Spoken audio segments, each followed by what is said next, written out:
If your goal in 2025 or even beyond is to become a CISO, we've got you.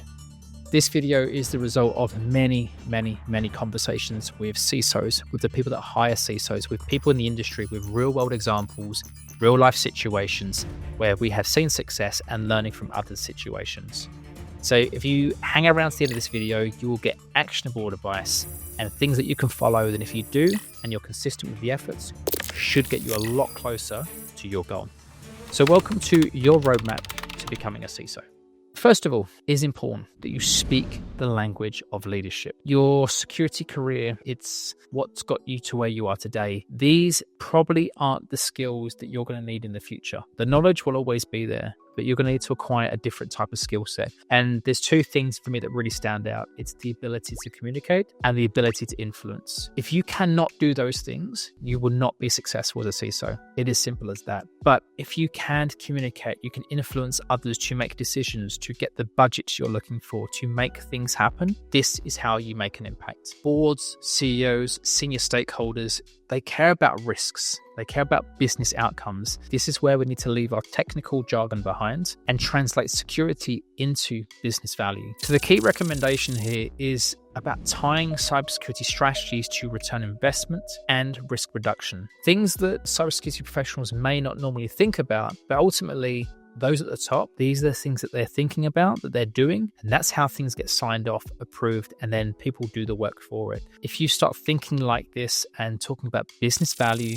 business impact, business outcomes, this is how you can make a difference. Number two, it's aligning security with business goals. A strong CISO develops a cybersecurity strategy that protects and enables business growth. Ultimately, let's be honest, is security that important? Yes, it is to us in cybersecurity, but really cybersecurity is just another business unit amongst business units. So we're not the most important thing. There are other businesses or business units out there that actually make money, that do things. This is where cybersecurity is at a disadvantage. But if you can tie things back to those business goals, that's critical. Now, the other thing is, and a really good exercise, is about creating a roadmap. If you're a CISO, you need to do this. So creating a roadmap, a 3-year roadmap that aligns business outcomes with cybersecurity. Do this, stop practicing, and then use your peer network that hopefully you've started building to review your work. Because if you can practice this a few times, you're in the position where you're so much stronger when it comes to interviewing and giving this advice, and you've already thought about this, you know how to do it, and someone that has not done this before. Next is incident response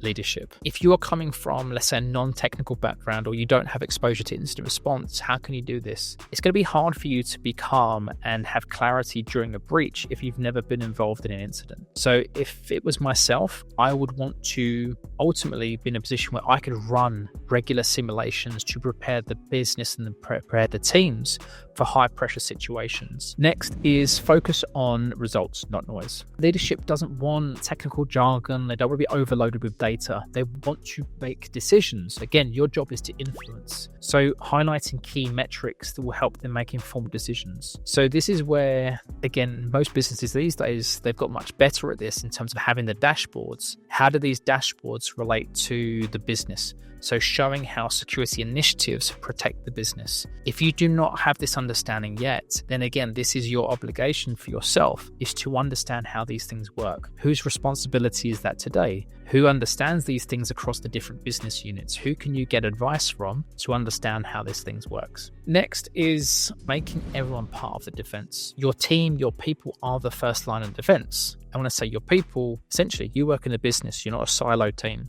Education, empowering people, spotting certain things and stopping threats. Yes, security awareness, I think, is definitely increasing. But if we're really honest, I think if we look at a lot of organizations, they don't have security awareness teams. So if you're in an environment where you don't have a team that's doing this and it's no one's responsibility, this is where you could step up and try to offer support, guidance, and essentially increase different things. And hopefully, if you have metrics to eventually back these things up, then why not offer yourself to support the business and essentially make an impact there as well? Next is being proactive, not reactive. cyber threats evolve constantly. Basically, your success depends on anticipating the next move. So I think this is where just dedicating personal time to understand what's the most latest relevant threats out there. And the reality is not every threat is relevant for every business. And obviously every threat is not the same. But depending on your industry, depending on your size of business and what tools you may or may not have, there's different things to be aware of. So understanding your space, your competitors in terms of what's going on with other sort of industry competing companies is a helpful thing, because ultimately if someone's been targeted, maybe you're already a target or you're going to be a target. So I think dedicating time to the research, learning about new attacks, new methods and things like that. And again, this is where you can be bringing things to the table and communicating that to your leadership team and different people in security. You can be a helpful person. And then there's focus on recovery, not just prevention. True security leadership includes preparing the company for recovering quickly from incidents. Ultimately, for most organizations, it's a matter of time. Do you understand essentially disaster recovery? Do you understand business continuity plans? If you go and look at job descriptions for senior leadership roles, it does talk about these things. So do you understand how these things work? And again, you may not get exposure in your business, but why can you not do that in your personal time to practice?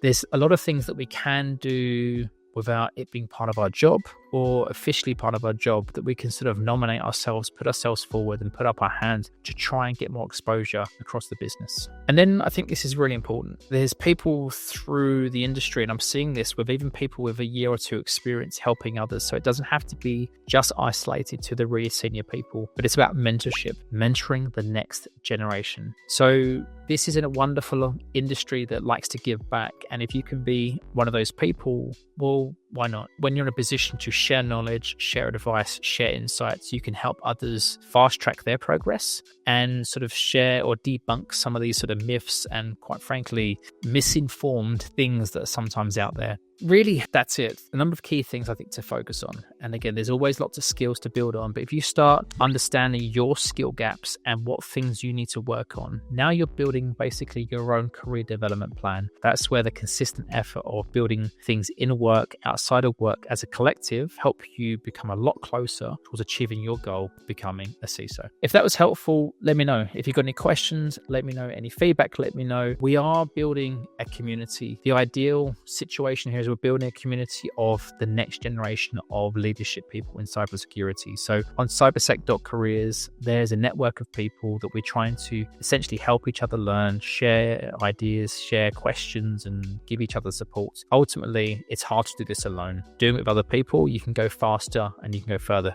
much quicker. Any questions, let me know, reach out, but check out the link, check out the platform. It's free. We do offer more than that as well. So if essentially you're sort of very particular on what you need to learn, or you see gaps where you want some support, let us know, because there's coaching, there's options, there's courses that we're looking at as well. So any questions, always reach out. Take care.